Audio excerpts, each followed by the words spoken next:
Ang henyong taga-baril na ito na ilang taon pa lang natututo ng pagbaril ay kilala na agad ang lahat ng mga profesional na taga-baril. Nanalo siya ng gintong medalya sa shooting sa Athens Olympics noong 2004 dahil sa kanyang pambihirang galing at kaakit-akit na itsura. Si Kung Chun ay agad na napabilang sa mga pabalat ng mga pahayagan. Ngunit sa mismong panahong iyon, ang pamilya ni Kung Chun ay misteryosong pinaslang. Nadiskubre ng pulisya na ang baril na ginamit sa krimen ay ang mismong baril na ginamit ni Kung Chun sa Olympics sa Greece. Na may mantsa ng dugo ng kanyang mga kamag-anak at mayroong kanyang mga fingerprint. Nagkataon din na nagkaroon siya ng pagtatalo sa kanyang ama isang linggo bago ang insidente. Kaya siya ang inaresto bilang pangunahing sospek sa kaso. Sa unang paglilitis, hinatulan si Kung Chun ng kamatayan. Sa ikalawang paglilitis, siya ay hinatulan ng habang buhay na pagkakakulong.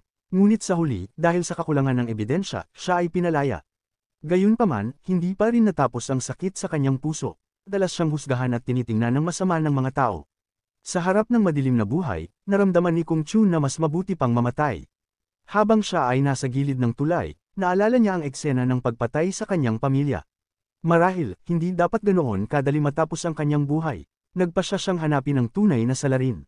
Pagkatapos ng 10 taon ng pagsusumikap, nagtatag si Kung Chun ng isang e-commerce trading company at naging isang super rich tycoon na may yaman na umaabot sa 800 bilyong won.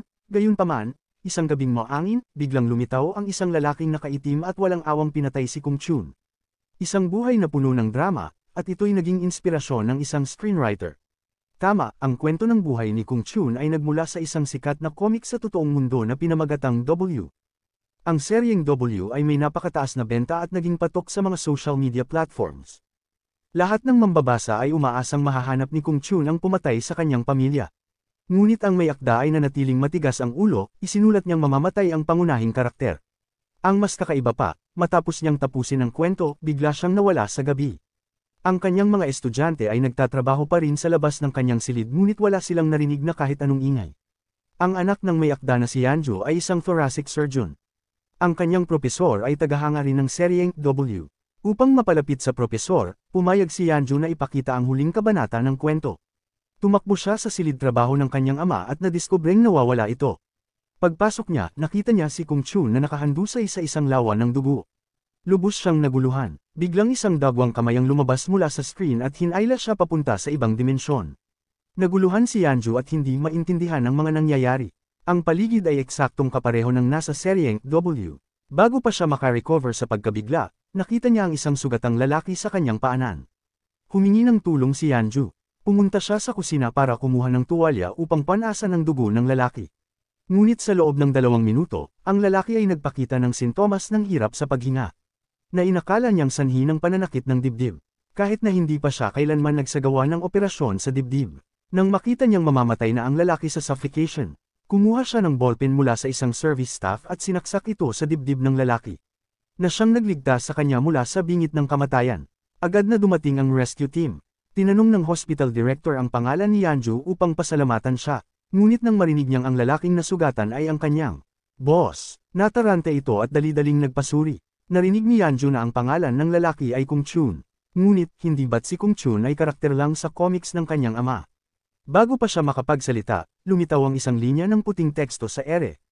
At sa susunod na segundo, bumalik siya sa totoong mundo. Bagamat maswerte siyang nakabalik, ang kanyang ama, na siyang may akda ng comics, ay misteryosong nawala. Ang mas nakapagtataka pa, ang orihinal na ending ng kwento ay ang pagkamatay ng bida. Ngunit hindi ito natapos doon. Isang bagong karakter ang biglang lumitaw sa comics, si Yanju. Walang duda, lahat ng ginawa ni Yanju matapos niyang tumawid sa ibang dimensyon ay lumitaw rin sa comics. 2 tao sa 2 mundo ang nagkaroon ng koneksyon. Si Kung Chun na nabubuhay sa mundo ng comics ay patuloy na hinahanap si Yanju. May kutob siya na ang babaeng ito ang magiging susi sa pagbabago ng kanyang buhay. Ngunit lahat ng nangyayari sa kwento, pati na ang mga iniisip ni Kung Chun, ay nakikita ng mga mambabasa. Hindi pa lumilitaw ang may akda. Iniisip ng kanyang mga estudyante na lumabas lang ito upang mag-drawing mag-isa. Bagamat paliko-liko ang plot ng kwento, sinabi ni Yanju na ang kanyang ama ay nakulong sa mismong kwento. Tila imposible, ngunit siya lang ang may kakayahang gumuhit ng mga karakter. At higit pa roon, eksakto ang estilo ng pagguhit. Habang nagtatalo sina Suong, isa sa mga estudyante ng may akda, at si Yanju. Biglang bumalik ang ama ni Yanju. Sinabi niyang siya ang gumuhit ng 2 pinakahuling kabanata.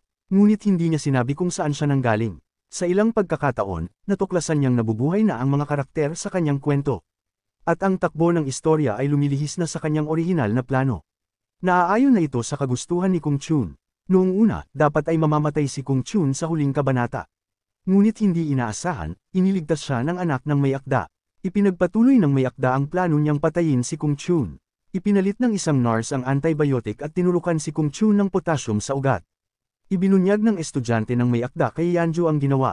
Karaniwan ay hindi siya nakikialam sa trabaho ng kanyang ama. Ngunit iba na ang pagkakataong ito. Buhay pa ang karakter sa kwento, at ang ginawa ng kanyang ama ay mistulang pagpatay. Plano ni Yanju na pakiusapan ng kanyang ama na huwag ituloy iyon. Ngunit iginiit ng kanyang ama na kailangan munang makaganti ang bida bago siya mamatay. Desidido na ang ama ni Yanju. Habang sila'y nagtatalo, aksidenteng muling nakapasok si Yanju sa mundo ng comics. Nawala ang signal ng kanyang telepono, at sa isang screen sa kalsada. Lumabas ang balitang si Kung Chun ay naka-recover na. Ang ospital sa comics ay kapareho ng sa totoong mundo, iba lang ang pangalan. Madali niyang natagpuan ng VIP room. Ang nurse ay kasalukuyang nagtutulok ng potassium sa IV ni Kung Chun. Gaya ng guhit ng kanyang ama, siguradong mamamatay si Kung Chun. Ngunit dumating si Yanju sa tamang oras at hinugot ang karayom. Sa totoong mundo, ang comics ng kanyang ama ay patuloy ding nabubuo batay sa kamalayan ni Kung Chun. Hindi alam ni Yanju kung bakit siya napunta roon. Hindi siya makipagtulungan sa investigasyon ng pulisya. Ang gusto lang niya ay makabalik agad sa totoong mundo.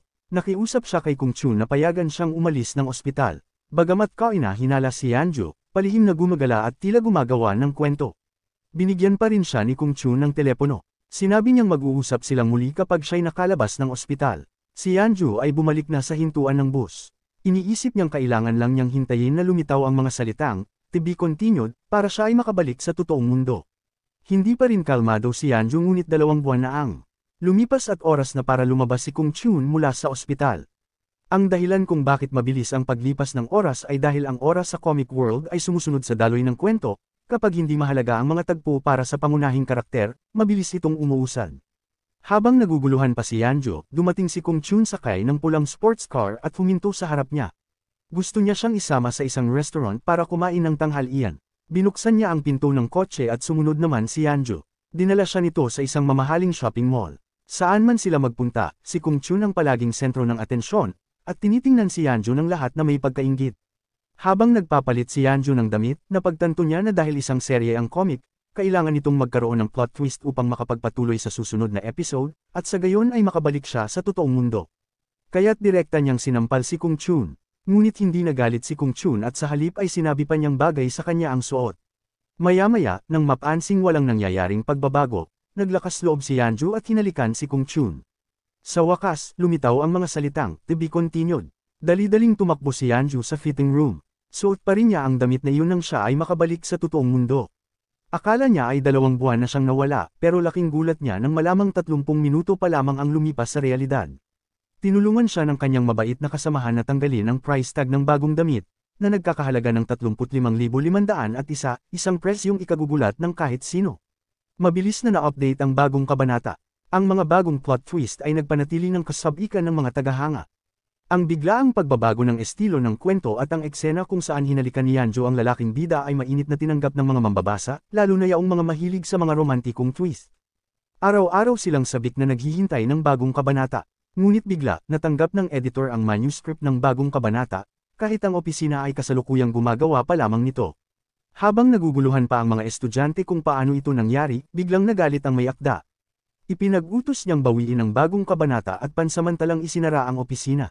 Lumipat siya sa isang hotel upang ipagpatuloy ang kanyang trabaho. Sa kanyang imahinasyon, siya ang Diyos. At dahil ang mga karakter ay tila hindi na niya makontrol, nagpasya siyang wasakin ang kwento kahit ano pa man ang mangyari. Ipinag-utos niyang magkaroon ng aksidenteng sasakyan si Kung Chun.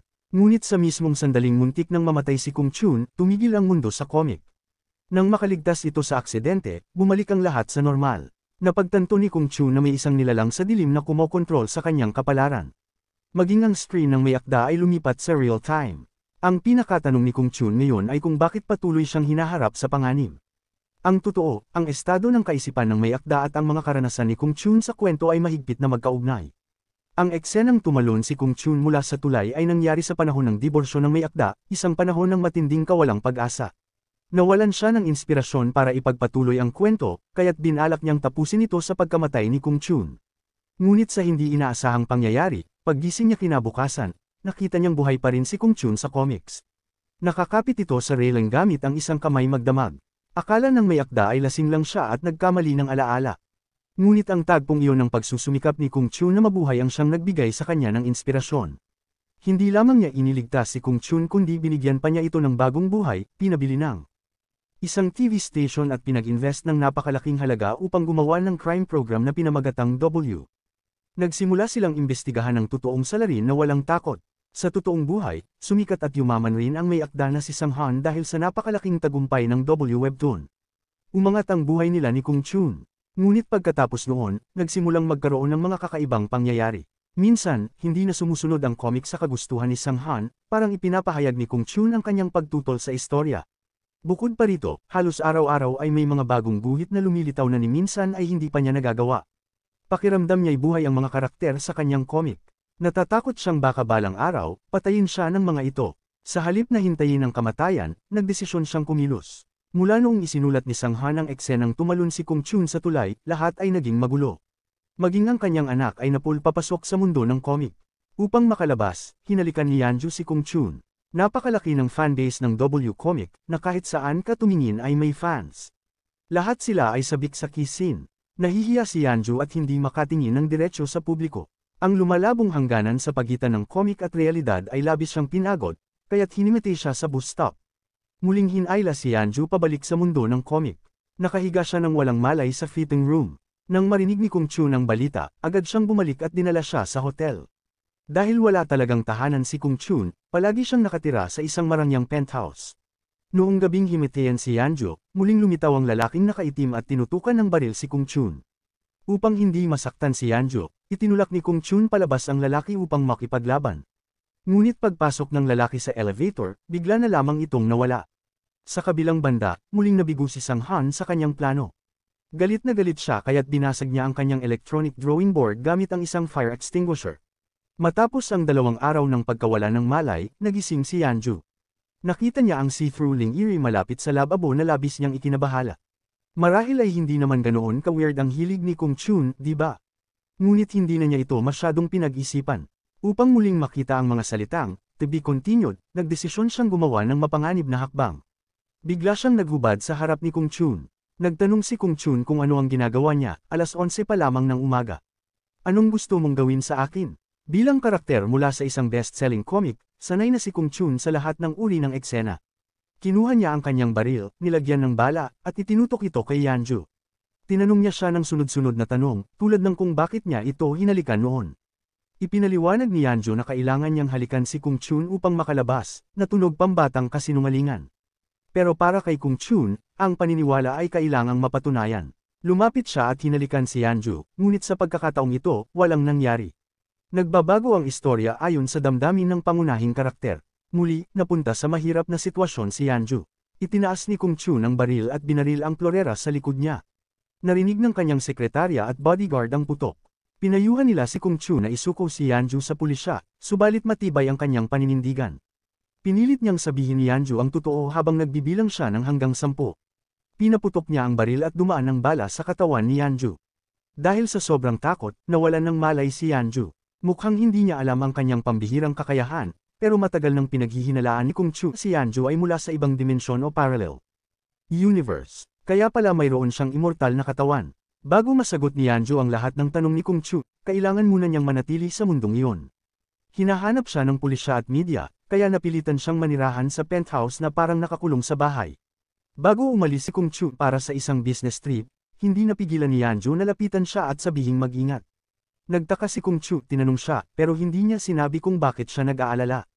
Ipinaliwanag ni Yanju na ang tanging gusto lang niya ay ang magkaroon ng masayang katapusan ng buhay ni Kung Chun. Tinanong siya ni Kung Chun kung ilang taon na siya at sinabi ni Yanju na siya ay 30 taong gulang, at hindi pa kasal. Nang marinig ito, labis ang tuwa ni Kung Chun. Habang lalo siyang napapalapit kay Yanju, lalo rin niyang nararamdaman na siya ay bahagi ng totoong mundo. Ayon sa investigasyon, ang malaking truck na muntik nang bumangga sa kotse ni Kung Chun bigla na lamang nawala. Ang nurse na palihim na nagpapalit ng gamot ay hindi rin alam kung bakit niya ito ginawa. Pinaniwalaan ni Kung Chun na ang mga sinasabi ng mga ito ay totoo. Noong gabi na siya ay tinangkaring patayin, may tumawag din sa kanya at inanyayahan siyang makipagkita sa rooftop. Alam na ni Kung Chun na mapanganib iyon, pero nagpunta pa rin siya ng mag-isa, walang mga bodyguard. Masyado siyang nagtitiwala sa mga sinasabi ng iba. Lahat ng ginagawa niya ay parang hindi tiyak, at muntik na siyang mapatay ng lalaking nakaitim. Nagsimula na siyang maghinala. Matagal na siyang naghahanap ng salarin, pero marahil ay may parallel world nga. Samantala sa comic world, walang opisyal na papel si Yanjo. Palaging bigla na lang siya lumilitaw kapag nasa panganib si Kung Chun. Dahil dito, hinahanap siya ng lahat, kabilang ang pulisya. Kaya ang pangunahing babaeng tauhan sa comic ay nagsimulang makaramdam ng selos. Inanyayahan niya si Yanjo sa isang bar sa rooftop at tinawag ang security para ipahiya siya sa harap ng lahat. Naramdaman ni Yanjo na may kakaiba, kaya sinubukan niyang tumakas pero hinabol siya ng mga pulis. Nang mabalitaan ito ni Kung Chun, agad niyang tinawagan ang kanyang bodyguard para tulungan si Yanjo, pero huli na. Bago siya mahuli, inihagis ni Yanjo ang kanyang cellphone sa bodyguard para hindi madamay si Kung Chun. Dahil sa sunod-sunod na kainahinalang kilos, si Yanjo ang naging pangunahing sospek sa kaso. Sa ilalim ng matinding interogasyon ng pulisya, naguluhan si Yanjo at hindi niya alam kung paano sasagutin ang mga tanong. Nanahimik lang siya, kalaunan siya ay inakusahan bilang kasabwat at ikinulong. Naiintindihan ni Kung Chun ang ganitong pakiramdam, mula sa pagiging biktima, siya rin ay naging sospek. Madalas ay hinuhusgahan ng mga tao batay sa panlabas na anyo. Hindi naging madali ang pag-abot niya sa kanyang katayuan ngayon. Muling nagpanggap ang sekretarya bilang inosenteng biktima. Dahil dito, agad siyang tinanggal ni Kung Chun. Pagkatapos, dinalaw niya si Yanjo sa kulungan. Sa mundong ito, wala nang kinabukasan si Yanjo. Lahat ay tinitingnan siyang kriminal at kailangan niyang harapin ang maraming investigasyon at paglilitis. Ang tanging paraan para makatakas si Yanjo ay ang isiwalat ang buong katotohanan at makabalik sa kanyang mundo. Matapos ang mahabang pag-aalangan, sa wakas ay isinalaysay ni Yanjo ang lahat tungkol sa buhay ni Kung Chun sa loob ng comic. Lumitaw ang mga salitang, "to be continued," at bigla siyang nawala sa harapan ni Kung Chun. Isang linggo siyang nagtagal sa comic world, pero 30 minuto lang ang lumipas sa totoong mundo. Ang kanyang pagkawala ay naging sanhi ng kaguluhan sa comic world. Nang magbantay ang pulisya, nakita nilang nawala si Yanjo na parang usok, sa sarili nilang mga mata. Ngunit sino ang maniniwala sa ganitong klaseng kwento? Kung bumalik man muli si Yanjo sa comic world, baka siya ay barilin o makulong habang buhay. Anuman ang kahihinatnan, hindi siya makatatakas sa isang trahedya. Hanggang ngayon, wala pa ring balita mula kay author Sang Han.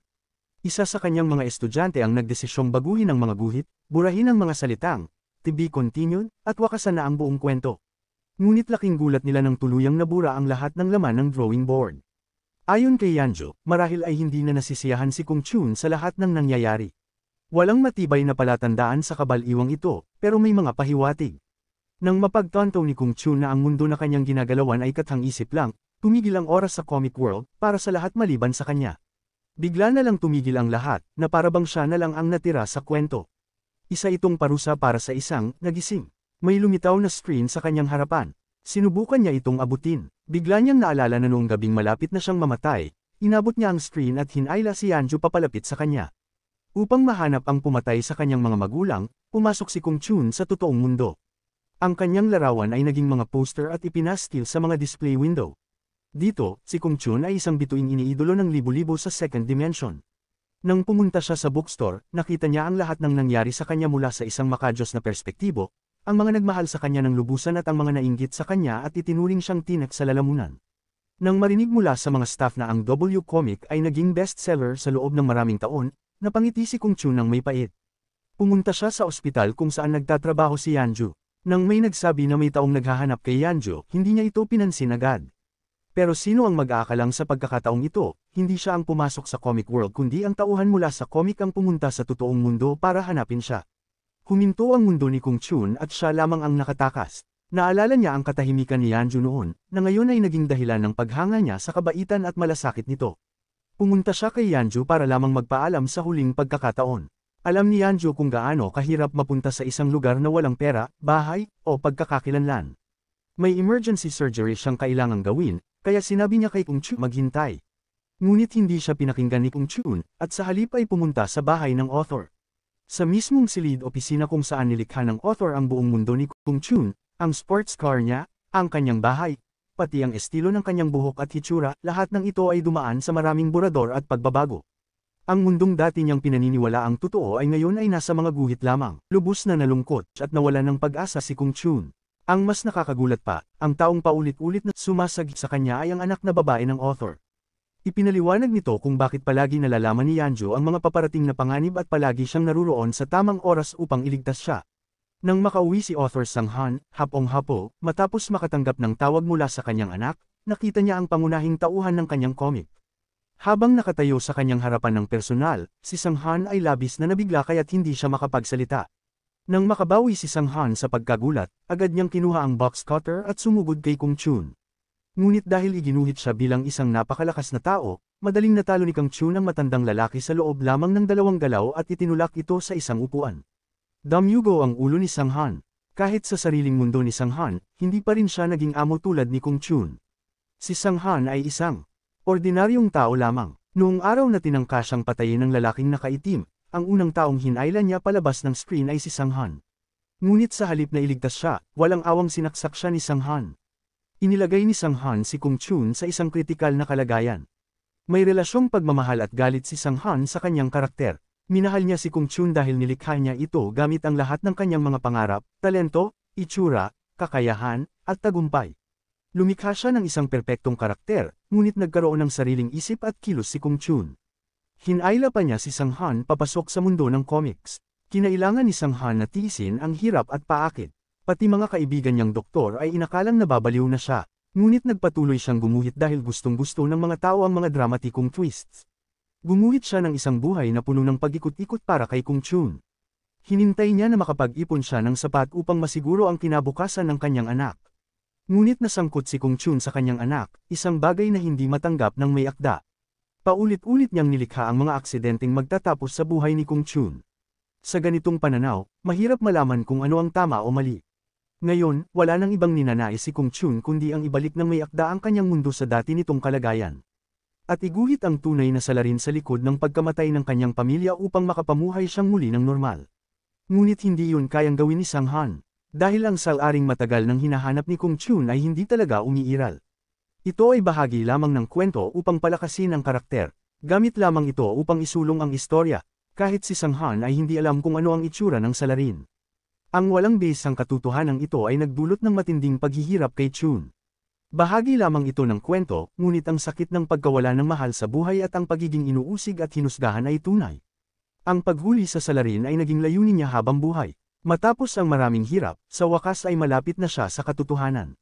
Ngunit basta na lang sinabi ng may akda na walang salarin. Pinunasan ni Kung Chun ang kanyang luha at sumuko. Hiniling niya sa may akda na ibalik siya sa kanyang mundo. Habang paalis na si Kung Chun, matapang na sinabi ni Sang Han, "Hindi mo ako pwedeng barilin, yan ang setup ng karakter mo." Ang mapanghamong linyang ito ang naging dahilan para mawalan ng kontrol si Kung Chun. Itinutok niya ulit ang baril sa may akda at sa pagkakataong ito ay nagpaputok siya. Isang estudyante na kaka-rating lang sa gate ay natakot nang marinig ang putok. Lubos ang pagkamuhi ni Kung Chun sa mga taong may palaging mataas na tingin sa sarili. Ngunit ang mapait na katotohanan, kahit siya ay napilitang aminin na tama ang may akda. Hindi siya isang mamamatay tao. Bago umalis, sinabi ni Kung Chun sa estudyante na tumawag ng ambulansya. Dinala si Sang Han sa ospital kung saan nagtatrabaho si Yanju. Ang siruhano ay isang malaking tagahanga ng comics na W. Matagumpay niyang natanggal ang bala mula sa katawan ni Sang Han. Sa panahong iyon, kumalat na ang balita sa media na binaril ang may akda. Samantala, muling natanggap ng scriptwriter ang pinakabagong kabanata ng comics. Hindi nila ito agad inilathala dahil tila kakaiba ang nilalaman. Ipinadala nila ang mga guhit kay Yanjo, at ang plot ay eksaktong kapareho ng realidad. Iginuhit na lumabas si Kung Chun mula sa comics, pinatay ang may akda, at tumalon mula sa tulay upang wakasan ang kanyang buhay. Ito ang pagtatapos ng kwento. Nakita niya ang maiikling salita sa poster, ang tagapagtanggol ng katarungan ng henerasyong ito. Matatagpuan ba niya ang pumatay sa kanyang pamilya? Ang tanging naramdaman ni Kung Chun ay pait at pangungut siya. Sumulat siya ng pamamaalam kay Yanjo, alam sa babaeng kanyang minahal. Ang kanyang buhay ay isang kathang-isip lamang. Ninais niyang matuklasan ang tunay na salarin, ngunit siya mismo ang naging mamamatay tao. Wala nang mas angkop na wakas. Sa wakas, tumalon siya mula sa tulay ng ilog Han. Pagdating ni Yanjo, hamupo na ang tubig at wala nang bakas ni Kung Chun. Ang baril na dinala ni Kung Chun mula sa comics at ang balang nakuha mula sa katawan ng may akda ay tuluyang nawala. Ang kakaibang at malungkot na pagtatapos ay nagdulot ng kaguluhan sa internet. Araw-araw, libo-libong reklamo ang natatanggap ng kumpanya ng comics. Nagtipon ang mga mambabasa upang humiling ng katarungan para kay Chun. Nais nilang baguhin ang katapusan ng kwento. Sinubukan ni Yanjo na kumbinsihin ang iba at ang sarili niya na comics lamang iyon, kaya't hindi dapat labis ang emosyon. Ngunit palihim pa rin niyang sinusubaybayan ang kinaroroonan ni Kung Chun. Nang sabihan siya ng isang estudyante na may natagpo ang nalunod na bangkay ilang araw na ang nakalipas, agad siyang tumakbo upang kilalanin ito. Sa kabutihang palad, hindi iyon si Kung Chun. Pinilit na lang niyang paniwalaan na nawala si Kung Chun dahil bumalik na ito sa mundo ng comics. Sa katunayan, minsan ay naisip ng may akda na ibalik si Kung Chun sa buhay. Naantig siya sa pagkamatay ni Kung Chun, ngunit hindi niya kayang ipagpatuloy ang pagguhit. Ang liham pamamaalam ay ibinigay rin kay Yanjo na naninirahan sa totoong mundo. Kaya doon nagtapos ang W. Pagkalipas ng 2 buwan, inayos ng propesor ang isang blind date para kay Yanjo. Mukhang kahanga-hanga ang kanyang kadate at tila nagustuhan talaga siya. Pumuslit siya sa banyo upang makipag-usap sa isang kasamahan, ngunit biglang nawala ang signal ng kanyang telepono. Dahan-daang napuno ng tubig ang paligid. Hinayla siya ng isang bagay papunta sa iloghan at nakita niya si Kung Chun sa sandali ng kanyang kamatayan. Nagyelo ang oras habang lumulubog si Kung Chun sa malamig na ilog. Agad siyang bumalik sa realidad at sinilip ang huling kabanata ng comics. Ngunit natuklasan niyang ang salitang end ay naging to be continued. Nakiusap si Yanjo sa estudyante na iligtas si Kung Chun. Ang problema, kahit na nag-aral si Soong ng pagguhit sa loob ng 3 taon kasama ang may akda, hindi niya likha ang karakter. Sinubukan niya, ngunit nabigo. Nadama ni Yanjo ang kawalan ng pag-asa. Sa simula pa lang, ang tunay na lumikha kay Kung Chun ay hindi ang may akda kundi si Yanjo. Isang prodigy sa shooting na may cute na mukha, ito ang imaheng nilikha ni Yanjo noong siya'y bata pa. Na-inspire siya ng Olympic shooting competition at ginuhit niya si Kung Chun. Ito rin ang dahilan kung bakit may koneksyon silang dalawa bago pa man siya mamatay. Dahil siya ang unang lamalang sa kanya, at siya ring pinakamalaking tagahanga ni Kung Chun. Nais ni Yanjo na magkaroon si Kung Chun ng mas mabuting buhay kaysa kaninuman. Upang buhayin muli si Kung Chun, kinuha niya ang kanyang panulat at binago ang katapusan ng kwento kung saan tumalon ito sa ilog. Namaga ang kanyang mga daliri, ngunit sa wakas, nagbunga ang kanyang pagsusumikap, nagpatuloy muli ang oras sa loob ng comics. Inayos niya ang pagdating ng rescue team upang mailigtas si Kung Chun at muling ibalik ito sa buhay. Muli rin siyang pumasok sa mundo ng comics. Nawala ng malay si Yanjo sa selda kung saan siya huling nawala. Matapos pumasok sa tunay na mundo ang pangunahing karakter na si Kung Chun, huminto ang oras sa loob ng comics. 2 buwan na ang lumipas sa totoong mundo, ngunit isang araw pa lamang ang nagdaan para sa kanila. Sa paglipat kay Yanjo sa ibang kulungan, pinatigil ni Kung Chun ang sasakyan. Tinanong niya si Yanjo kung bakit siya iniligtas. Nagpakipot si Yanjo at tumangging magsabi ng dahilan. Mula noon, ang buhay ni Kung Chun ay hindi na pag-aari ng may akda na si Sang-han. Nais ni Yanjo na isulat ang isang kwento ng pag-ibig sa mga susunod na kabanata. Masaya ba si Kung Chun nang malaman niya ang katotohanan? Hindi. Lahat ng nangyari sa kanyang buhay ay isinulat at pinlano ng iba. Napuno siya ng matinding kalungkutan. Kinamuhian niya ang ugali ng may akda, sapagkat habang siya'y nabubuhay, paulit-ulit itong nag-isip ng paraan upang siya'y patayin. Ngunit nakakabaliw isipin na nang gusto na niyang magpakamatay, ang anak ng may akda ang nagligtas sa kanya. Dinalaw niya sa kulungan si Yanjo at sinabi dito na sana'y nagpatuloy na lang siya sa pagiging doktor at nakipagrelasyon sa iba. Bakit mo ito ginawa? Bakit mo kinapitan ang kwentong ito na puno ng paakit at nauwi ka pa sa pagkakakulong? Diretsahang sagot ni Yanjo, dahil mahal kita. Lubos na nabagabag si Kung Chun sa hindi inaasahang pagtatapat ng pag-ibig. Ako'y natatakot na hindi na kita muling makikita, aniya. Pagkatapos niyang tanggalin ang pusos, hinalikan niya si Yanjo. Kahit natutulog sa kulungan, dama pa rin ni Yanjo ang kakaibang kaligayahan. Upang mailabas si Yanjo sa kulungan ng hindi namumukhaan ng pulis, napagdesisyonan ni Kung Chun na pumasok sa isang pekeng kasal sa kanya.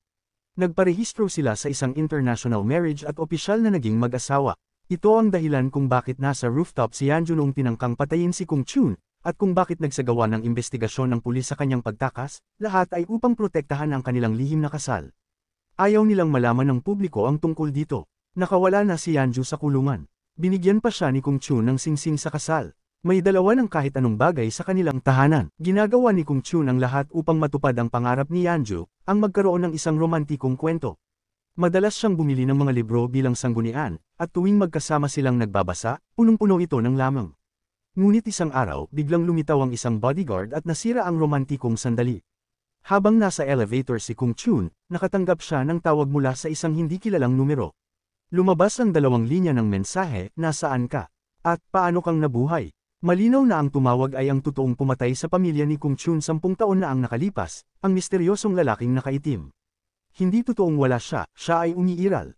Agad na naging alerto si Kung Chun. Napagtanto niyang may tunay na salarin pala, ngunit hindi ito kailanman iginuhit ng may akda, wala itong mukha ni pagkatao. Ito ay isang karakter na nilikha upang pumatay. Wala siyang personalidad, umaayon lang sa daloy ng kwento, kaya't kaya nitong pumatay ng walang limitasyon. Nang maisip ni Kung Chun ang posibilidad na mabaril si Yanju sa ulo, lubha siyang nag-aalala. Habang naghahanda ng pagkain si Yanju, aksidenteng nasugatan ang kanyang kamay. Ang taong nakaligtas sa mga bala noon ay nasugatan ngayon ng maliit na kutsilyo. Ipinapakita nito na may mga pagbabago sa mundo ng comics. Ngayon, si Yanju ay may bagong katauhan sa mundo ng comics, siya na ang babaeng bida, kaya't nawala na rin ang kanyang immortalidad. Sa gitna ng tensyong ito, lumitaw ang salitang, "To be continued," at bumalik si Yanju sa tunay na mundo. Simula nang gawing publiko ni Kung Chun ang kanilang kasal, nalungkot ng husto si Secretary So. Umiiyak siyang tumawag kay Kung Chun habang lasing, at bigla niyang napansing nagiging transparent ang kanyang kamay at cellphone. Agad na nagtungo si Kung Chun sa bahay ni So. Habang naglalakbay, inalala niya ang katotohanan ng bawat karakter ay umiiral lamang ayon sa pangangailangan ng kwento. Kapag wala na silang dahilan upang manatili, sila'y nawawala. Si So ay nilikha upang maging kasama ni Kung Chun. Ngunit ngayon na nasa piling na siya ni Yanju, nawalan na ng dahilan upang manatili si So. Posibleng ang salarin ay katulad ni Kung Chun, may sariling kamalayan. Lumabas siya sa tunay na mundo upang hanapin si Kung Chun at alam niya ang koneksyon ng dalawang mundo. Nang madiskubre niyang isa lang siyang kathang-isip, napuno siya ng matinding galit. Mula nang tumalon si Kung Chun sa tulay, hanggang sa ay pakitang matatapos na ang kwento, hindi na muling lumitaw ang salarin. Wala itong pisikal na anyo kaya't lumilitaw at nawawala ito ng walang bakas. Isa itong karakter na walang personalidad at walang saysay, isang mamamatay taong lumabas sa kwento. Nang bigla siyang lumitaw sa harap ni Yanju, pinaputukan niya ito sa pamamagitan ng bintana ng kotse at gasgas lamang sa noo ang tinamo ni Yanju. Sa huling sandaling iyon, mabilis na pumasok si Yanju sa mundo ng comics at nakatakas. Kaya niyang gumalaw sa pagitan ng dalawang mundo, ito ang kanyang pinakamalakas na kakayahan. Natakot ang may akda kaya't tumakas siya, ngunit sinundan siya ng salarin at inatake sa loob ng banyo ng eroplano. 3 tanong lamang ang mayroon ng salarin, sino ako, nasaan ako, at nasaan si Kung Chun. Pinilit niyang sagutin ito ng may akda. Samantala, sa mundo ng comics, nagmamadaling nagtungo si Kung Chun sa bahay ni Secretary So. Nang walang sumasagot sa pintuan, inalala ni Yanju na ang door code ay ang huling 4 na numero ng cellphone ng estudyante ng may akda na siyang lumikha kay So. Matagumpay na nabuksan ni Kung Chun ang pinto. Sinabihan niya si Yanju na hintayin siya sa labas. Nang makita ng sekretarya ang singsing sa kasal sa daliri ni Kung Chun, nagsimula siyang magwala.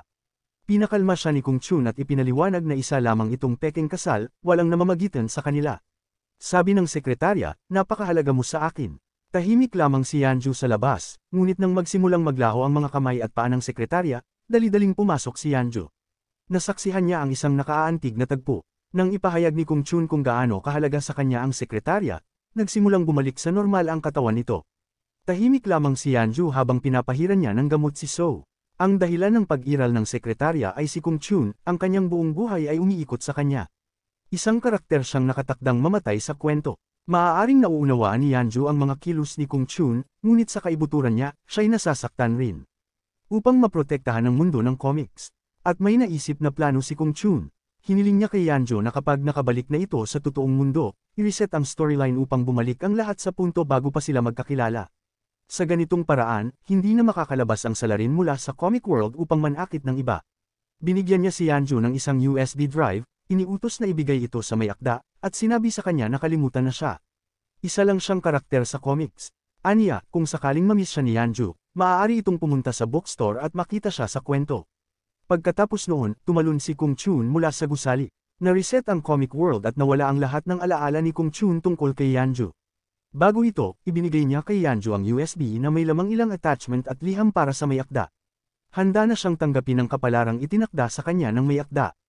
Umaasa siyang lilikha ng isang masayang wakas ang may akda para sa comics at para sa kaligtasan ng anak nitong babae.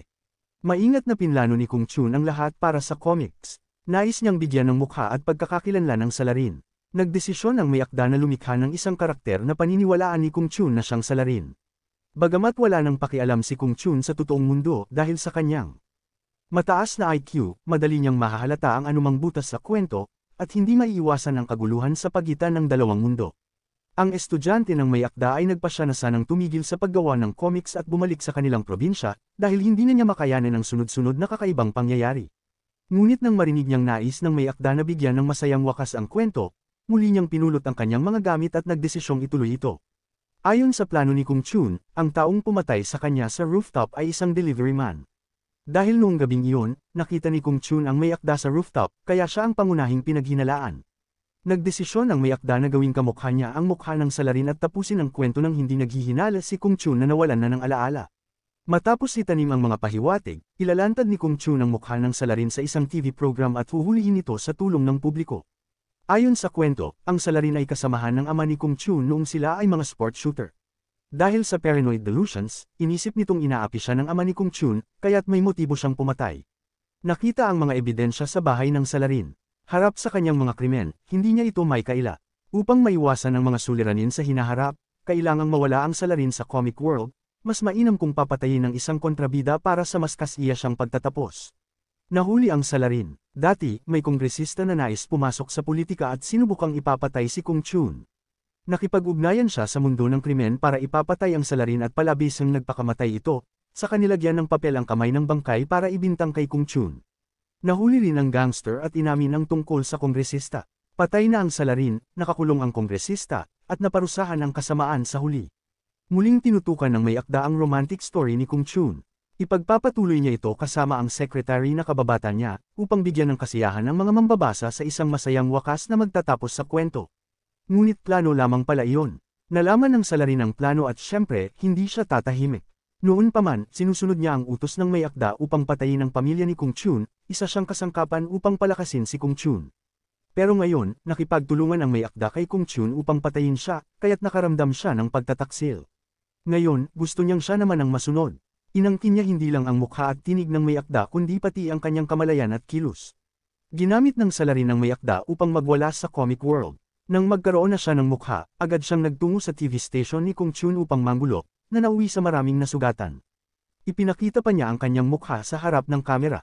Ang tunay na salarin ay may pisikal na anyo na ngayon, isa siyang ordinaryong tao sa comic world, minamanipula ang may akda at namumuhay na parang hari.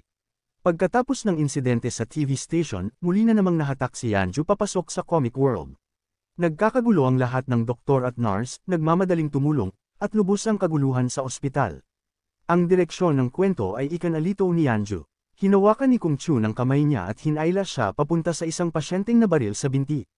Habang umihiyaw ito sa sakit, napatitig si Yanju kay Kung Chun ng matagal, hanggang sa pag-alitan siya nito. May isang tao ang nakapansin na hindi siya staff ng ospital kaya't tinangkang tanungin siya, agad siyang umalis. Pagkatapos tumulong sa isa pang ospital, umakyat siya sa rooftop upang huminga. Bumalik ang salarin mula 10 taon na ang nakalipas at maraming insidente ang pinagmulan nito. Labis na stress ang naramdaman ni Kung Chun kaya't sumunod siya sa rooftop upang makapagpahinga. Tinanong niya si Yanju kung bakit ito nakatitig sa kanya. Pagkatapos ay nakatanggap siya ng tawag mula sa kanyang secretary at agad na umalis. Bagamat minor character lamang si Yanju sa kwento, higit 1 linggo na siyang nasa comic world, wala siyang pera, walang matirhan, at walang pagkakakilanlan. Napilitan siyang pumunta sa mga lugar na nagbibigay ng libreng pagkain para labanan ang gutom, at palihim na kumain ng 2 ice cream mula sa refrigerator. Sa matinding kagipitan, palihim siyang pumasok sa bahay ni Sohei upang magluto ng noodles, maligo, at kumuha ng pera. Ngunit dumating din doon si Kung Chun, mukhang may kukunin para sa secretary. Nakita niyang may kumukulong tubig sa kalan kaya't alam niyang may tao sa loob, sinipa niya ang pinto. Ang nakita niya ay nakakahiya para kanino man. Ngunit naging maalaga si Kung Chun, nang makita niyang paso ang labi ni Yanju, agad siyang kumuha ng pamahid at siya na mismo ang naglagay sa labi nito. Ngunit ang banayad na kilos na iyon ay lalo lang ikinalungkot ni Yanju. Sinabi niyang tigilan na ni Kung Chun ang ganoong pag-aalaga sa kanya. Sinikap na raw niyang iwasan ito, matulog sa lansangan ng higit 1 linggo para lang hindi siya maging abala rito. Pero bakit palagi pa rin itong sumusulpot at nagmamalasakit? Nababagabag si Yanju. Siya palagi ang nauuna sa lahat ng bagay, maging sa pagsasabi ng, mahal kita, ay hindi niya kailanman narinig mula kay Kung Chun. Nagsimula ng umagos ang kanyang mga hinanakit at pagkadismaya. Noong una, nais ni Kung Chun na isuko si Yanju sa pulisya, pero nagsimulang magsisi. Lagi niyang iniisip na may mali siyang nagawa. Dinala niya si Yanju sa ospital at binisita ang empleyadong nasugatan. Ikinwento ng lalaki na may natanggap siyang recording, isang pag-uusap ni Kung Chun at ng kanyang ama habang lasing si Kung Chun, kasunod ang isang putok ng baril. Ang taong iyon ay matalik na kaibigan ng ama ni Kung Chun. Ang lalaking ito ay palaging nagmalasakit at lubos na nagtitiwala kay Kung Chun, ngunit pagkatapos niyang mapakinggan ang record na iyon, nayanig ang kanyang pananalig. Maliwanag na ang record na iyon ay isang bagay na pinilit ng salarin na likhain ng may akda upang baligtarin ang sitwasyon. Kahit pa ito'y walang basehan, hindi alam iyon ng mga karakter sa kwento. Habang kinukwestiyon ng lalaki si Kung Chun, biglang may dumaplis na bala mula sa kung saan at tumama sa kanya, agad siyang namatay. Bigla ring lumitaw ang baril sa kamay ni Kung Chun at eksaktong nakita ito ng pulis. Ang biktima ay agad naging salarin.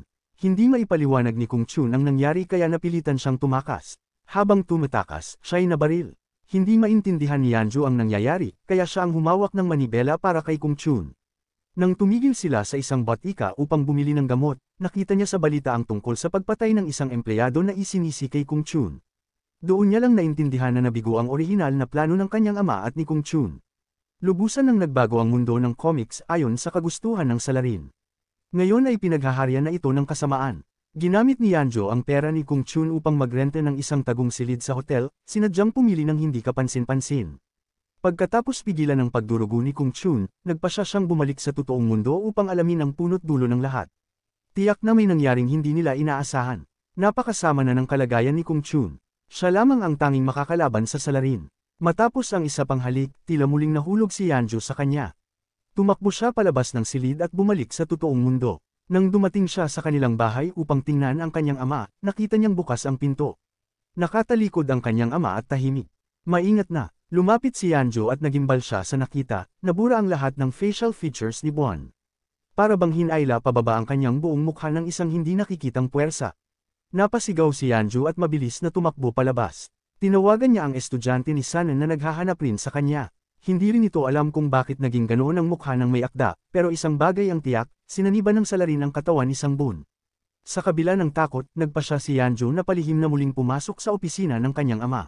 Habang iaabot na niya ang kamay upang kunin ang drawing board, biglang hinawakan ng kanyang ama ang kanyang kamay at unti-unting ibinaling ang kanyang nakakatakot at malabong mukha sa kanya. Samantala, sa mundo ng comics, iniimbestigahan ng pulisya ang hotel kung saan nagtatago si Kung Chun. Narinig ni Kung Chun ang mga tunog, tiniis ang sakit, at kinuha ang baril mula sa kanyang bulsa, handang lumaban hanggang kamatayan kung kinakailangan. Sa mapanganib na sandaling iyon, nabura ang mga bakas ng dugo sa silid at sa pintuan. Maging ang mga surveillance footage sa elevator ay nabura. Pagkatapos ay binago rin ang kulay at mga numero sa mga plaka ng sasakyan.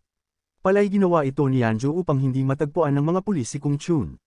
Ikinandado niya ang kanyang ama sa labas habang siya ay nagdodrawing sa opisina, pinipilit lagpasan ng takot. Iginuhit niya ang paggamot sa tama ng bala at detalyado niyang inilalarawan ang proseso ng paggaling, tunay na para itong magic pen mula sa isang Koreanong bersyon. Nagising si Kung Chun sa tunog ng alarm. Nakita niyang may mga supply sa mesa. Dahil sa dami ng mga kakaibang pangyayari, nasanay na siya. Sinunod niya ang mga tagubaylang isinulat ni Yanjo. Ginamot niya ang kanyang sarili ng walang anesthesia. Inalis niya mismo ang bala at ginamitan ng staples upang isara ang sugat. Pinaniwala ng peking record ang publiko na si Kung Chun ang pumatay sa kanyang pamilya. Dagdag pa rito, ang biglaang paglitaw ng baril sa kanyang kamay ang siyang lalong nagpabigat ng kanyang kaso sa pagpatay sa empleyado. Ngayon, si Kung Chun ay isa ng kinamumuhiang tao, tila isang daga na nagtatago sa lansangan. Ang mga dating gawaing makatarungan ay ngayon itinuturing na palabas at panlilinlang. Sa mundong kontrolado ng mamamatay tao, naging pag-anti siya at tila nakatakdang mamatay. Unti-unting naglaho ang kanyang mga kamay, papalapit siya sa kamatayan. Habang binabago ni Yanjo ang kapalaran ni Kung Chun, biglang iniabot ng salarin ang kamay nito mula sa screen at sinakaw siya. Nakalaban si Yanjo at agad pinatay ang drawing board, pinigilan ng salarin na makialam sa totoong mundo. Gayunman, naguguluhan na siya ngayon. Kapag binuksan niya muli ang drawing board, maaaring muling makialam ang salarin. Ngunit kung hindi naman, hindi niya mababago ang takbo ng kwento at hindi niya matutulungan si Kung Chun. Habang nakikipag-usap sa estudyante, biglang nahila si Yanjo papasok muli sa mundo ng comics. Sa pagkakataong ito, napunta siya sa opisina ng isang politiko. Hinahanap ng politiko si Yanjo at plano nitong patayin si Kung Chun. Ayon sa mga saksi, pagkatapos ng pagkamatay ng empleyado, nakita si Kung Chun na sakay ng isang kotse kasama ang isang kakaibang babae. Wala nang oras si Yanjo para mag-isip, mabilis siyang tumakas mula sa opisina. Habang sinusubukang pakalmayin ang sarili, ganap nang nalihis ang kwento. Ang mga kontrabida ay siyang naging bida. Hinahabol ng politiko si Yanju at napadpad siya sa mismong opisina nito. Bagaman nabura na ang alaala ni Kung Chun, patuloy pa rin siyang nahihila sa mundo ng comics. Ibig sabihin, ang salarin ang humihila sa kanya. Sa tuwing nagtatanong siya tungkol kay Kung Chun, siya ay sinasapitan ng sumpa. Walang nakakaalam ng totoo. Lahat ay naniniwalang makasalanan si Kung Chun, batay sa kanilang nakita. Muling nagbago ang panahon, lumipas ang isang buwan. Nagmamadaling pumunta si Yanju sa hotel. Wala na ang pintuang nabura niya noon at wala ring tunog mula sa kabilang bahagi ng pader. Ayon sa mga tao, nabaril si Kung Chun habang tumatakas. Hindi makapaniwala si Yanju. Habang labis siyang nalulungkot, nakita niya ang bodyguard. Tinanong niya ito tungkol kay Kung Chun. Nakita ng bodyguard ang kanyang pag-iyak kaya binigyan siya nito ng address at hiniling na kumbansihin niya si Kung Chun na sumuko. Matapos maghintay ng kalahating araw sa hintayan ng bus, sa wakas ay nakita ni Yanju si Kung Chun. Halo-halo ang kanyang naramdaman, hindi niya alam kung ano ang sasabihin. Napansin ni Kung Chun na wala na ang pinto ng kanyang silid, at ang kulay at numero ng plaka ng kanyang kotse ay nagbago. Nasaksihan mismo ni Kung Chun ang biglaang paglitaw ng baril sa kanyang kamay, pamilyar na siya ngayon sa mga ganitong kababalaghan. Si Yanju na lang ang tanging pamilya niya. Kahit na naka-freeze na ang kanyang mga bank account at wala nang laman ang kanyang cellphone, nais pa rin niyang bilhan si Yanju ng bagong damit. Namili silang magkasama, hindi lang ng damit kundi ng ice cream na ipinagsusubuan nila sa isa't isa, at ng mga grocery na lulutuin nila pag-uwi. Sinabi noon ni Yanju na gusto niyang ipagpatuloy ang kwento ng kanilang pag-ibig, mamuhay ng malaya kasama ang taong mahal niya. Hindi ba't ito ay isang uri ng romansa? Bagaman nakalimutan na ni Kung Chun ang kanyang mga alaala kay Yanju, hindi niya ito lubusang nalimot. Bakit? Dahil may hawak siyang comics na tila nagkataon lang, at ang nilalaman nito ay ang kanyang mga nawalang alaala. Muling nabuhay ang mundo ng comics. Sa kabila ng kanilang maingat na plano, may isang hakbang na nakaligtaan ni Kung Chun at ng may akda. Ang comics na nasa kanyang kamay ay ang mismong comics na dinala ni Yanju mula sa totoong mundo sa hindi inaasahang pagkakataon. Napunta sa kanyang mga kamay ang aklat. Habang binubuklat niya ito, malinaw niyang naalala ang banghay at mga dialogo. Bagaman hindi pa buo ang kanyang alaala, nahinuha niya ang nangyari sa pagitan ng dalawang pangunahing tauhan. Marahil ito ang nakaraan ni Kung Chun at Yanju. Siya ngayon ay isang pag-anti na inaakusahan ng pagpatay. Wala na siyang puwang para sa ibang iniisip. Ang pinakamasamang maaaring mangyari sa kanya ay ang hatulan, ngunit matapos basahin ang comics, gusto niyang tuklasin ang katotohanan. Ito ang dahilan kung bakit tumanggi siyang sumuko. Habang sila'y nag-uusap, muling lumitaw ang pintuang nag-uugnay sa realidad at sa mundo ng comics. Hinailan na Kung Chun si Yanju papasok sa opisina ng may akda. Nang makita ni Yanju ang nakakatakot na anyo ng kanyang ama, lubos na nalungkot ang kanyang puso. Namumuhay sila ng dalawang magkaibang buhay, isa sa realidad at isa sa mundo ng comics. Buo ang loob niyang linisin ang pangalan ni Kung Chun. Napakalaki ng pagkakaiba ng dalawang mundo. Labis na napagod si Yanju kaya siya ay nahimete. Dinala siya ng kanyang kasamahan sa ospital habang si Kung Chun naman ay humiram ng distornilyador mula sa estudyante. Binaklas niya ang drawing board at muling binuo ito kung kinakailangan upang pigilan ang mamamatay tao sa paggawa pa ng masama. Isa sa mga tagalikha ng W, ang estudyante ay isang malaking tagahanga ni Kung Chun, kaya't labis siyang natuwa at nakipagkamay sa kanyang idolo. Naputol ang daan ng mamamatay tao upang malayang makatawid sa pagitan ng dalawang mundo. Ginugol ni Kung Chun ang 2 araw sa pagbasa ng buong comics, pati na rin ang orihinal na plano na siya mismo ang sumulat para sa may akda. Pagkatapos, muli niyang binuo ang drawing board at binuksan ito. Kinuha niya ang baril at hinarap ang mamamatay tao. Nakulong ito sa sarili nitong kwarto, naka-time freeze. Isa siyang baliw na mamamatay tao, pero wala na siyang taong mapapatay. Ngunit hindi siya natakot dahil siya na raw ang pangunahing tauhan, at si Kung Chun ay isa na lamang ekstrang karakter na itinakdang maglaho. Sigurado siya na mas magtatagal siya kaysa kay Kung Chun, at ang mundo ng comics ay iikot pa rin sa kanya kahit mamatay si Kung Chun. Kinabukasan, binisita ni Kung Chun si Yanju. Nang pumasok si Yanju sa silid pambihis, napansin ni Kung Chun ang mga comic strip na nakadikit sa bintana. Dahil nawala ang kanyang alaala, tanggap niya ng payapa ang itinakdang kapalaran para sa kanya. Ngunit si Yanju, hindi. Nakikita niya ito, pero hindi niya maipakita na kilala niya ito dahil magkaiba sila ng mundo. Kaya't ang tanging magagawa niya ay balikan ng mga alaala nilang dalawa.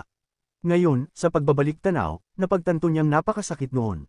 Kung si Kung Chun ay isa lamang ordinaryong mamamayan sa totoong mundo, sana'y maaari silang magkaroon ng isang romantikong relasyon gaya ng ibang magkasintahan. Nanghiram si Kung Chun ng pera para pandohan ang Love Project, at ginamit ang pangalan ng estudyante upang bumili ng SIM card upang matawagan si Yanju ng madalas. Parang magsisimula muli ang isang matamis na kwento ng pag-ibig. Alam ni Yanju na malapit nang mawala si Kung Chung, kaya't pilit ang kanyang ngiti. Napansin ito ni Kung Chung, kaya hindi na niya itinago ang katotohanan. Natuklasan niya kung bakit pumalpak ang kanyang plano. Noong gabing iyon sa rooftop, dalawang tao ang sumaksak sa kanya, ang may akda at ang mamamatay tao na pumatay sa kanyang pamilya. Palagi nang tinitingnan ng mamamatay tao si Kung Chung bilang pangunahing target. Kaya nang may isa pang taong gustong habulin si Kung Chung, naramdaman ng mamamatay tao na may kakaiba at nahinuhan niya ang tunay na pagkatao ng may akda. Alam niya na kathang-isip lamang ang mundo ng comics, mas maaga pa kaysa kay Kung Chung. Ang kapalaran ng mga karakter sa comics ay likha lang ng panulat ng may akda. Kaya't nakipagkasundo ang mamamatay tao sa may akda. Mataas din ang IQ ng mamamatay tao, halos kasing taas ng kay Kung Chung. Pumayag siyang pabayaan ang may akda na makabalik sa totoong mundo sa dalawang kondisyon. Una, bigyan siya ng mukha. Ikalawa, hayaan siyang patayin si Kung Chung at maging pangunahing tauhan ng comics. Mabilis na pumayag ang may akda. Ngunit pagbalik niya sa totoong mundo, binawi niya ang kasunduan. Hindi lang iyon, nakipagsabuatan siya kay Kung Chung upang patayin ang mamamatay tao. Nang matuklasan ito ng mamamatay tao, siya'y nagalit at agad niyang kinuha ang mukha ng may akda. Itinago ng may akda ang katotohanan na nakipagkita siya sa mamamatay tao, at ito ang naging dahilan ng kabiguan ng kanilang plano. Tanging sa pagkamatay ng mamamatay tao maibabalik ng may akda ang kanyang mukha. Nawalan na ng estado si Kung Chung bilang pangunahing tauhan, at hindi niya alam kung kailan siya mawawala, kaya't pinili niyang ipagpatuloy ang kanyang orihinal na plano, hulihin ang tunay na mamamatay tao at ipapatay ito sa kongresista. Ngunit nais niyang baguhin ng kaunti ang wakas. Gusto niyang palitan ang ending na iginuhit ng may akda. Ang huling eksena dapat ay ang kasal nina Kung Chung at Yanju, at ang masayang pamumuhay nila, na siyang magiging perpektong katapusan ng comics na W. Sa puntong ito, ang responsibilidad ng pagprotekta sa ama ni Yanju ay napunta kay Kung Chung. Hindi siya Diyos. Hindi niya kayang likhain ang lahat sa mundong iyon. Hindi ito makatuwiran. Kakaunting mga tauhan lamang ang kaya niyang kontrolin, yaong mga iginuhit niya mismo. Sa kabaligtaran, ang mga passerby, o mga taong dumaraan lamang ang siyang may pinakamalaking kalayaan. Dahil dito, dumating si Kung Chung sa conclusion na ang mundo ng comics at ang totoong mundo ay dalawang ganap na magkaibang daigdig. Ang comics ng may akda ay nagsilbing tulay lamang sa pagitan ng dalawa. Ngunit may kaibahan, lahat ng nasa mundo ng comics ay nakabase sa totoong mundo. Halimbawa, ang mga estruktura sa comics ay mula sa mga totoong gusali. Hiniling ni Kung Chung kay Soong na magmatsyag sa address ng mamamatay tao. Si Subong ang may pananagutan sa pagguhit ng tanawin at background, ngunit bago pa man niya may larawan ang partikular na address, kontrolado na ng mamamatay tao ang may akda. Gayunpaman, itinabi pa rin ni Subong ang mga larawan ng tunay na apartment bilang sanggunian. Ang numerong 8,115 sa labas ng apartment ay walang espesyal na kahulugan. Pagkatapos maunawaan ang lahat, sinimulan ni Kung Chung ang kanyang plano. Nagpadala siya ng mensahe kay Yanju, sinabihan siyang buksan ang tablet makalipas ang 10 minuto upang magbukas ang koneksyon sa pagitan ng dalawang mundo. Kapag natapos na siya, makakabalik siya sa totoong mundo. Sa sandaling iyon, sinimulan ni Kung Chung ang pagsaman sa kanyang sarili. Totoong dumating siya sa silid ng mamamatay tao. Nabigla ang mamamatay tao at sumugod kay Kung Chung. Gayunpaman, ngayon na ang mamamatay tao ay may pisikal na katawan na, nawala ang kanyang kakayahang mag-teleport. Pagkatapos ng lahat, ang katawan ng mamamatay tao ngayon ay isa na lamang lalaking nasa 50s. Paano niya matatalo ang isang batang malakas na gaya ni Kung Chung? Hindi nagtagal bago mapasuko ang mamamatay tao. Iginapos ni Kung Chung ang mamamatay tao sa sofa upang hindi ito makagalaw. Pagkatapos ay tumawag si Kung Chung sa pulis upang ipaalam na nahuli na niya ang mamamatay tao na responsable sa insidente sa istasyon ng telebisyon. Pagkatapos nito, siya ay umalis gamit ang kotse na iginuhit ni Yanju para sa kanya. Ngunit kailangan pang gumuhit ni Yanju ng dalawang eksena. Una ay ang nabubulok na bangkay ni Kung Chung. Pinik ng mamamatay tao ang video ng pagtatalo at pinaslang ang pamilya ni Kung Chung, pagkatapos ay ibinintang ang lahat sa kanya ng walang kahihiyan. Sumunod ay ang hindi maipaliwanag na insidente ng putok ng baril na hindi masaklo ng logika. Kahit na biktima rin si Kung Chung, hindi niya mapatunayan ang kanyang kawalang sala. Sa halip, siya ay inakusahan bilang mamamatay tao, isinumpa ng publiko araw-araw, at napilitang magtago na parang daga sa isang sulok. Mas pinili ni Kung Chung na diin ang kanyang kamatayan. Sa ganitong paraan, siya ay maglalaho sa alaala ng lahat, at kasabay nito, mawawala na rin sa kwento ang parte ng sekretarya, hindi na niya kailangang umikot sa buhay ni Kung Chung at magiging ligtas siya. Isa pang bagay na kailangang iguhit ay ang singsing na nawala kay Kung Chung upang mula noon ay makapamuhay siya ng masaya kasama si Yanju. Ang ikalawang palagay ay maaari siyang matawag sa tunay na mundo tuwing matatapos ang isang gawain sa isang kabanata. Kung magtagumpay ang palagay, siya ay magiging isang bagong kataas-taasang nilalang. Ngunit hindi ganoon kasimple ang lahat. Bagamat namatay si Kung Chung sa kwento, na ibalik niya ang kanyang dangal bilang pangunahing tauhan, natupad ang layunin na mahuli ang mamamatay tao, at nakatakas sa panganib ng pagkawala. Subalit isang hindi inaasahang pangyayari ang naganap, nang dumaan si Kung Chung sa hotel na ginamit bilang modelo sa comics, bigla niyang nakita ang sekretarya na nakatayo sa pintuan. Mas nakakagulat, nakita rin siya ng sekretarya. Agad na tinawagan ni Kung Chung si Yanju upang kumpirmahin kung nasa mundo pa rin siya ng comics. Tiniyak ni Yanju na hindi na siya nandoon. Hindi maaaring dalhin ang mga karakter ng comics sa totoong mundo. Tila imposible ito, o baka hindi sinasadyang na ipadala ni Kung Chung ang karakter sa totoong mundo. Dito na siya, kinutuban. Samantala, dahil kay Kung Chung, nakatakas ang mamamatay tao mula sa himpilan ng pulis at nakapatay pa ng isang pulis sa tunay na mundo. Pagkatapos magnakaw ng kotse at baril, dumiretso siya sa opisina ng may akda, muli itong manipulahin, at nilinlang si Yanju upang makapasok muli sa mundo ng comics. Upang pigilan si Kung Chung sa pagbabago ng takbo ng kwento, pinilit ng mamamatay tao ang may akda na basagin ng tablet, upang wala na silang daan ng pagtakas. Pagbalik ni Kung Chung, wala na si Yanju. Ang bagong kabanata ng W ay gamulat sa kanya. Ang mamamatay tao ay isang malamig at walang pusong kriminal. Umiiral lamang siya upang patayin ang pamilya ni Kung Chung.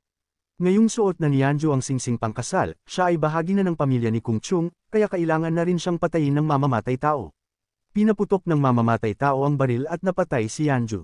Hindi matanggap ni Kung Chung ang ganitong wakas. Nagpasya siyang bumalik sa mundo ng comics upang harapin ang mamamatay tao. Nang magkaharap ang dalawang magkalaban, puno sila ng galit. Pareho nilang layunin ang patayin ang isa't isa. Mabilis silang sumugod at nagpaputok ng walang habas. Wala sa kanila ang nakaiwas sa mga bala. Ngunit kung ikukumpara sa isang Olympic shooting champion, malayo ang kakayahan ng mamamatay tao. Tinamaan ng maraming bala ang katawan ng mamamatay tao at sa huli ay namatay. Pagdating ni Kung Chung sa bodega, nakita lamang niya ang mantsa ng dugo sa sahig, wala na si Yanju. Lumalabas na noong lumitaw ang mga salitang, "To be continued," bumalik na si Yanju sa tunay na mundo at isinugod sa ospital ng mga dumaan. Ang paunang diagnosis, brain death. Pagkamatay ng mamamatay tao, sa wakas ay naibalik ang mukha ng may akda. Nang marinig ni Sangan na nasa koma ang kanyang anak, ang tunay na problema ay ang kaisipan niyang apektado pa rin ng kamalayan ng mamamatay tao. Palagi niyang iniisip na siya ang pumatay sa kanyang anak. Pagkagising ng kamalayan ni Sangan, tinangka niyang tumalon mula sa gusali, ngunit naawat siya ni Kung Chung sa tamang oras. Dinala ni Kung Chung si Yanju pabalik sa mundo ng comics, ngunit namatay ito matapos damilat ng sandali. Gayunman, may pag-asa pa, kahit sira na ang tablet. Lumabas na noon pa man ay inutusan na ng mamamatay tao ang may akda na iguhit ang duplicate ng tablet at itago ito sa loob ng trunk ng kotse. Ngunit sa isang pagkakataon, matapos barilin ng mamamatay tao ni Kung Chung, dumating ang kongresista sa pinangyarihan at sinira ang ebidensya laban sa kanya. Natagpuan din ng kongresista ang duplicate na tablet sa trunk ng kotse ng mamamatay tao at dinala ito sa kanyang bahay. Pinaghinalaan niyang may mahalagang gamit ang tablet kaya't sinuri niya ito at agad na diskubre ang nakatagong lihim nito. Nang dumating si Kung Chung upang kunin ito, sinaksak siya ng kongresista. Isa itong mahiwagang tablet, anumang gustuhin mo ay maaaring malikha, mas maginhawa pa kaysa sa mahiwagang brush ni Malan. Ngunit nagtaka ang kongresista kung anong prinsipyo ang pinagmumulan ng kagamitang iyon. Nasa isang mahiwagang mundo na ba siya ngayon? Dahil ayaw magsalita ni Kung Chung, binugbog siya ng kongresista gamit ang pamalo. Matapos ang malupit na pambubugbog, sa wakas ay bamulong si Kung Chung ng dalawang salita, ang ospital. Dito naunawaan ng kongresista ang kapangyarihan ng tablet. Sinabi ni Kung Chung na kailangan niya ang tablet upang mailigtas ang kanyang yumaong asawa. Ang may-ari ng tablet ay nasa ospital. Basta't lumitaw ang taong gumuguhit, maaari raw mabuhay muli ang patay. Para sa kongresista, tila katawa-tawa ito, pero sa kanyang kalooban, siya'y nabahala. Inutusan niya ang kanyang mga tauhan na beripikahin ang pagkamatay ni Yanju, saka dinala ang tablet sa ospital at sinunod ang mga tagubilin ni Kung Chung upang hanapin ang may akda si Yanju para sa mga kasagutan. Pagkaalis ng kongresista, lumitaw ang mga salitang, "To be continued."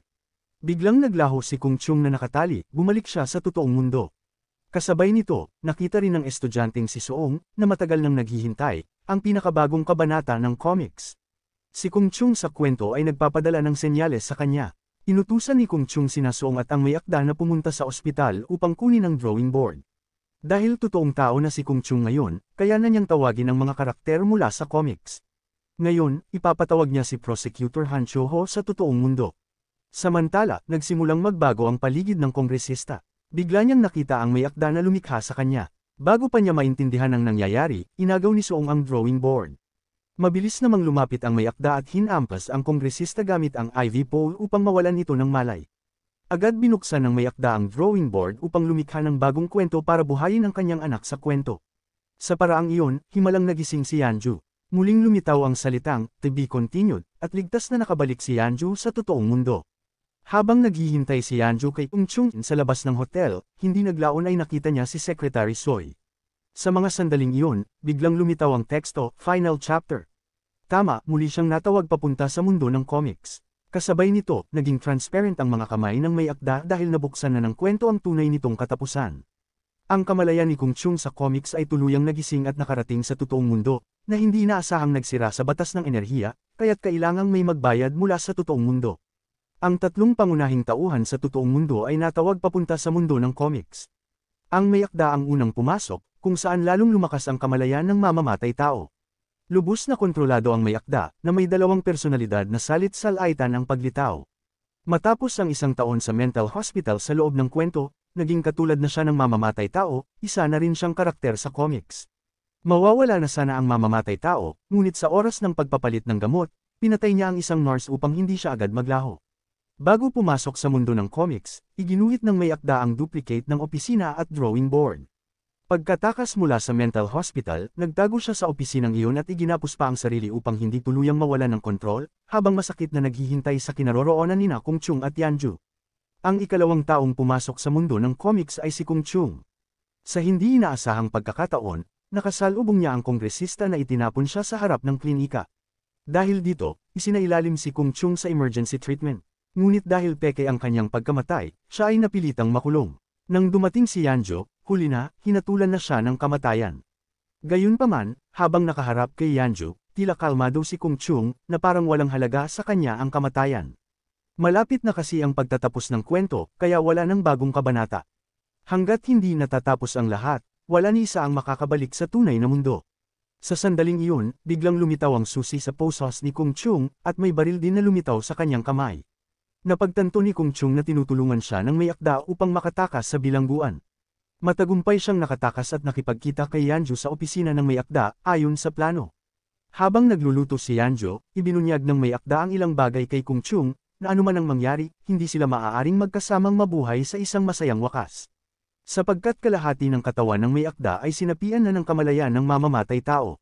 Sa isang banda, siya na rin ang mamamatay tao. Kung mabubuhay pa siya kahit isang araw, nasa panganib si Kung Chung at Yanju sa bawat araw na iyon.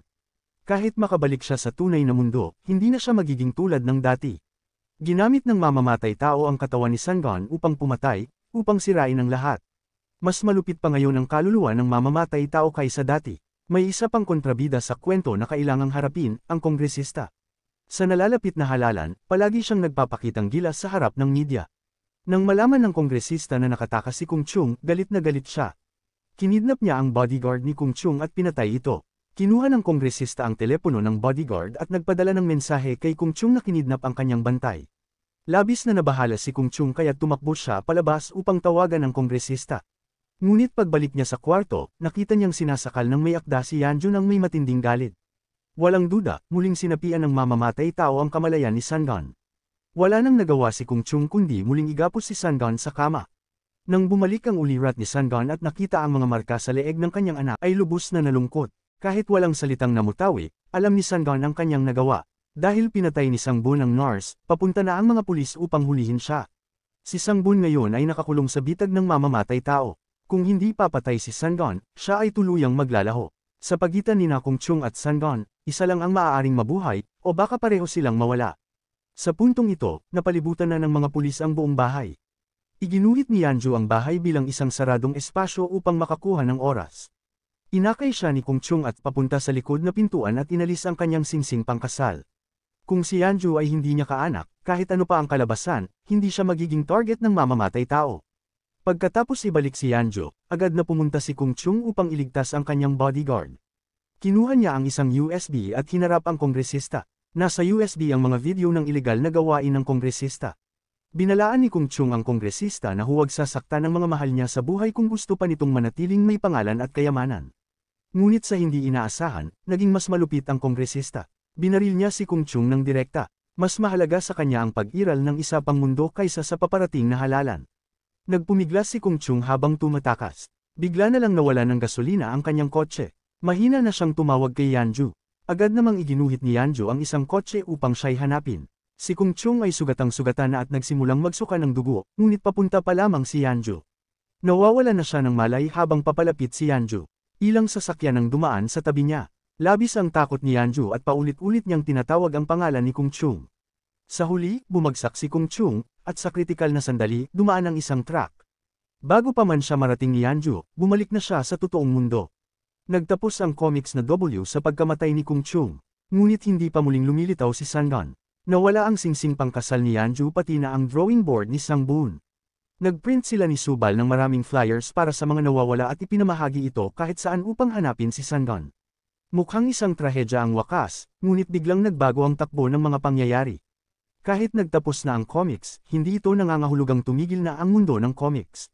Narinig ni Sangon na binaril si Kung Chung kaya't agad siyang kumilos. Binigyan niya ng pampatulog ang bodyguard at pinili ang magsakripisyo upang buhayin si Kung Chung. Kinuha niya ang kanyang panulat at iginuhit ang kamatayan ng kongresista. Ipinahayag ni Sangon ang sulat pamamaalam ng kongresista at ang mga video tungkol sa kanyang mga ilegal na gawain. Pagdating ng mga pulis, ang USB at sulat pamamaalam ang maglilinis sa pangalan ni Kung Chung. Hindi alam ni Yanju na habang ibinubuhos niya ang lahat para kay Kung Chung, palihim siyang pinaninod ng kanyang ama sa huling pagkakataon. Hindi si Kung Chung ang dahilan ng pagtatapos ng comics kundi ito ay kaparusahan para sa kasamaan. Nilabag ni Sangon ang plano ng mamamatay tao at ginawaran ng masayang wakas si Kung Chung. Hindi namatay si Kung Chung. Pagkatapos ng emergency treatment, kailangan pa rin niyang makulong dahil sa pagpapanggap na patay at pagtakas mula sa kulungan, gayon din sa pagnanakaw ng baril. Ngunit nalinis ang kasong pagpatay sa muling paglilitis. Na-sentenced si Kung Chung ng 2 taon sa kulungan. Iniwan ni Sangon sa kanya ang isang litrato at liham. Sa pagtatapos ng kwento, tinanggal ni Kung Chung ang pagiging pangunahing tauhan habang si Sangon ay nabilanggo sa sarili niyang mga guhit at tuluyang namatay. Lumabas si Kung Chung sa mundo ng comics at si Sangon ang naging pangunahing tauhan nito. Sa pagbabalik tanaw sa W na comics na pinag-alayan ng buong buhay ni Sangon, hangad niyang maging masaya sina Yanju at Kung Chung. Isinara niya ang W sa isang marapat na pagtatapos. Tunay na nagsilbi ng 2 taon sa kulungan si Kung Chung. Pagkatapos ng kanyang paglaya, bumalik siya sa totoong mundo upang manirahan kasama si Yanju. Ibinigay niya rito ang litrato ni Sang Boon at hindi na nagsalita pa.